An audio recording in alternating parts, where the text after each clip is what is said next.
I'm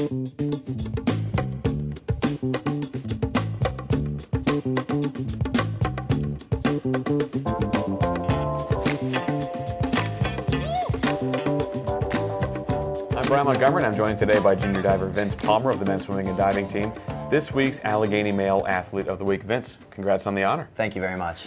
Now, you swept the boards last weekend against Grove City and Wooster, two great dives. Let's start with your performance in the 1 meter, a regional qualifying in-season best performance for you. Take us through that preparation and what really enabled you to have such a strong performance. Well, to be honest, Brian, those are a lot of dives I've been working on for quite some time, and I've had these dives pretty well, and it's just been the last couple weeks really working on low board, perfecting the execution, make sure I'm doing them consistently the best that I possibly can. And really, I was really comfortable this meet. We're on our home board, so I'm really used to them. Was diving against a couple kids that I'm actually friends with.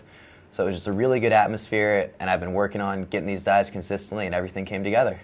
And then let's move on to the 3 meter in practice. You look like you were going for a big dive, a 3.5 that you did a really good job hitting in that performance. Kind of how did it feel to really achieve that solid dive in your final home meet of the season? Well, actually, I really wanted to put in some big dives because it was the last home meet of the season. I wanted, a bunch of my friends are seniors. I wanted to do something special for them. So last time my parents are probably able to see me dive for the season. I want to do something big for them that they haven't seen yet. And the 3.5 was a dive I've been wanting to do for a long time.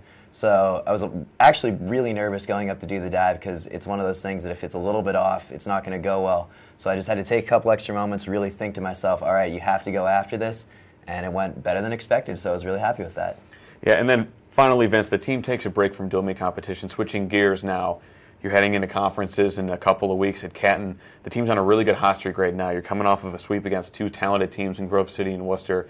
Kind of with this lull, how's the team going to keep momentum going heading into conference championships? Well, the swimming team especially, this is their favorite time of the year. It's taper. They all get to rest and relax a little bit. So it's a really good way to end the season, and now we're heading into the final little stretch. So keeping up this momentum, they just have to keep up that motivation. As practices start getting shorter and easier so that they're all rested and ready for conferences, they just got to keep attacking it and know that they've put in the work this season that's going to pay off at Canton. For us divers, we have the exact opposite. We start doing a lot bigger dives. We start going after them more consistently because we want to be able to do those big dives on new boards the best that we possibly can. So we really have to actually do the opposite, start taking some hits, working real hard, making sure that we're ready and that the dives we're doing are the best that we can possibly do them. All right, well, Vince, thanks again for joining us today, and best of luck to you in conferences and hopefully beyond. Thank you, Brian. And Gator fans, be sure to keep it locked in to AlleghenyGators.com for all of your up-to-date Gators info.